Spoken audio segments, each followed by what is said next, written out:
इस वीडियो में दिखाए गए नाम, वर्ण, व्यवसाय स्थान और घटनाएं सभी काल्पनिक है। इसका किसी मृत्यु व्यक्ति या जीवित व्यक्ति से कोई संबंध नहीं है। अगर इसका किसी वास्तविक घटना या चरित्र से कोई संबंध पाया जाता है तो यह मात्र एक संयोग होगा। इस वीडियो में कुछ डरावने तत्व दिखाए गए हैं और उसे परिपक्व को दर्शकों के लिए उपयुक्त है। डॉक्टर स्लीप यानी डैन टॉरेंस यानी डैन। डैन के बचपन में उसके साथ जो ओवरलुक होटल में हुआ उसका असर डैन पर आज तक था। जब डैन बड़ा हुआ और जब लोगों को डैन की ताकत, जिससे वो लोगों का पास्ट और फ्यूचर देख सकता था, उसके बारे में पता चला तो उन्होंने उस ताकत को शाइनिंग का नाम दिया। डैन अपने जैसे शाइन करने वाले लोगों के साथ अपने दिमाग के जरिए बात कर सकता था। वो एक हॉस्पिटल में काम करता था और मरते हुए लोगों को अपनी ताकत से राहत पहुंचाने की कोशिश करता था।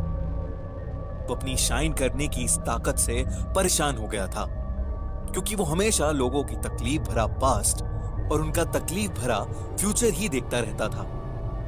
इस वजह से वो शराब और सिगरेट से अपनी ताकत को दबा कर रखता था और सिर्फ जरूरत पड़ने पर ही इस्तेमाल करता था। लेकिन एक दिन उसकी मुलाकात अबरा नाम की एक लड़की से हुई।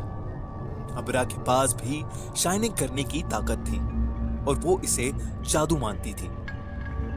लेकिन डैन ने बताया कि ये कोई जादू नहीं है और इसे शाइनिंग कहा जाता है। दुनिया में कुछ खास किस्म के लोग हैं जो इस तरह की ताकत रखते हैं। डैन ने बताया कि वो अपने जैसे 2-3 लोगों को जानता था और उन सभी की मौत हो चुकी है। अब वो अपने अलावा सिर्फ एक इंसान को जानता है जो शाइन कर सकती है।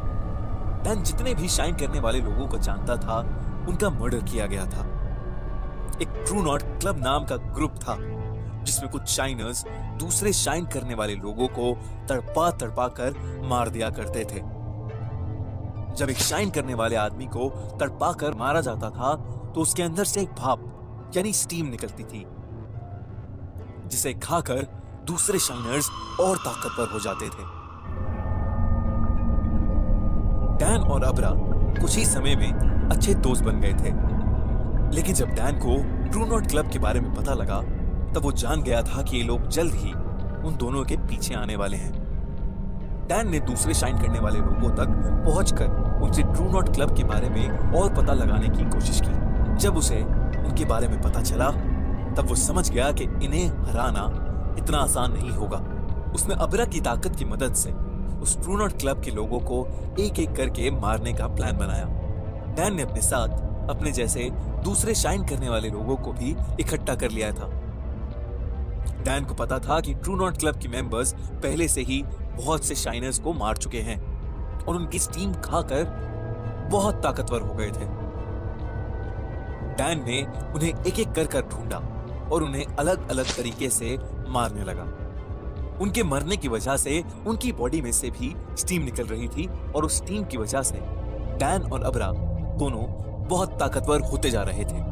आखिर में उनका सामना ट्रू नॉट क्लब के लीडर से हुआ। वो लीडर काफी सदियों से शाइन करने वाले लोगों की स्टीम खा रहा था और अब वो काफी ताकतवर हो गया था।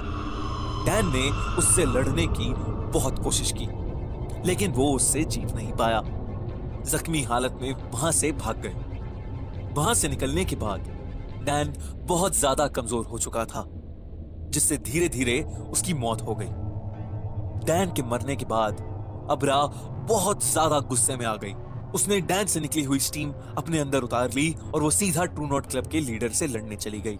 अबरा अब बेहद ताकतवर हो गई थी और उनकी लड़ाई में वो लीडर कमजोर पड़ रहा था। अबरा के हर बार से उस लीडर के अंदर से स्टीम निकल रही थी।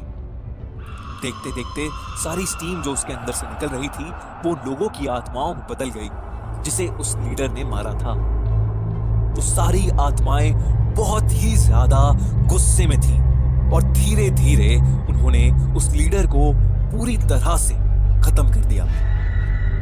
अबरा ने उस लड़ाई में अपनी पूरी जान लगा दी थी। वो डैन यानी डॉक्टर स्लीप को तो नहीं बचा पाई पर उसने पूरे ट्रू नॉट क्लब को खत्म कर दिया जिससे दुनिया में बचे हुए बाकी शाइनर्स की जान हमेशा हमेशा के लिए बच गई।